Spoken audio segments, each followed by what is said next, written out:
Well, Neville, we've pretty well covered fishing line. Now we're into the right stuff, I guess, the hook.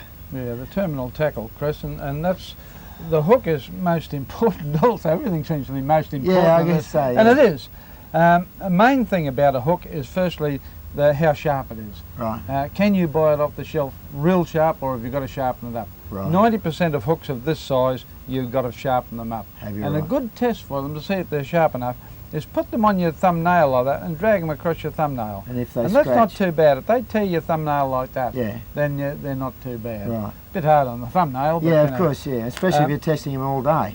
Yeah. Now there's hooks for every purpose, and somewhere along the line, as in the fishing line, you've got to come to an average. Right, a compromise. A compromise, yes. Right.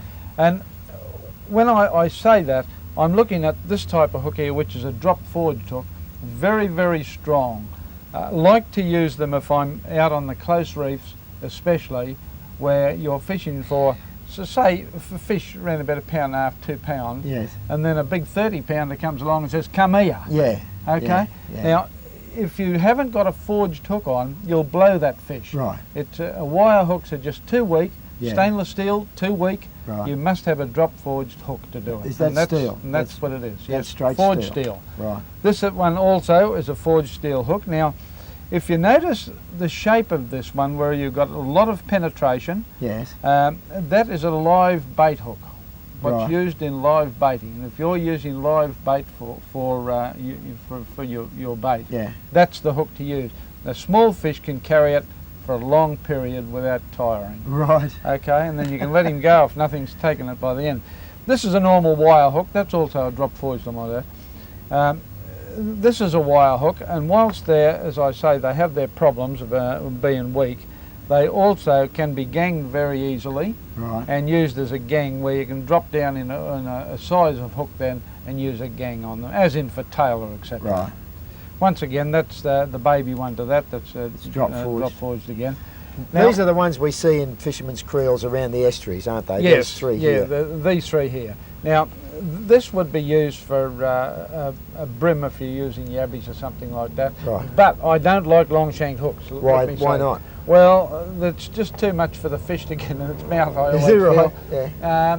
Yeah, I always prefer short shank hooks. Gives Right. a better purchase, I always reckon. But they do have their purpose.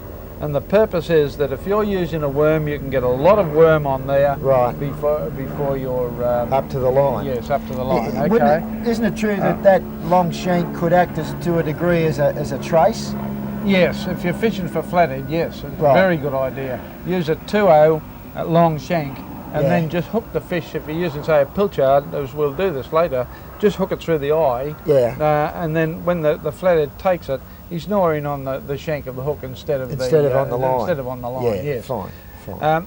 Now another one here is what we call a beak hook. Now you notice the little slices on the back Yes, there. yeah. Now they're Barbs, yeah. that's a slice to hold the bait back. Right. Now, you ever notice when you're fishing, the bait always slips down into the crook of the Yeah, hook down in that's here, right, and hangs and down there. it builds up across there, and that's taken away your penetration of that hook. Of course. Got me? Yes. So you could lose a fish on it. So they put little slices there, up the yeah. side, little barbs, if you want to call them that, and that holds the bait out of the crook of the hook. Now what about the angled eye on that hook? That's, look, all different hooks have got different shaped eyes on them, and all of it is for purchase. Right. Different purchase on Right. the hook. So when you say purchase, actually what you drive mean? the hook Yeah. in. See? What you mean is the ability of the hook to be held in the fish Yes. by the pull of the line. That's Right, purchase. Yes. Yes. Okay, yeah. fine.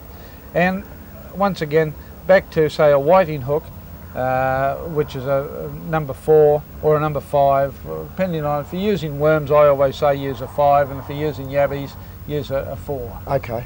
Long shank, because you can run them right up the eye Right. then. Okay. Well, Neville, obviously there's a lot more to say about hooks. There are different types. There are ganged versions of some of these hooks. There are hooks which incorporate a lure and that sort of thing. there's not much point in us going much further today on that. Let's cover those specialised hooks when we actually get to that part in the overall sequence. And let's get next week into traces and what they represent and what they do. And perhaps we can get on the water within the next couple of weeks. I hope so. We'll see you next week.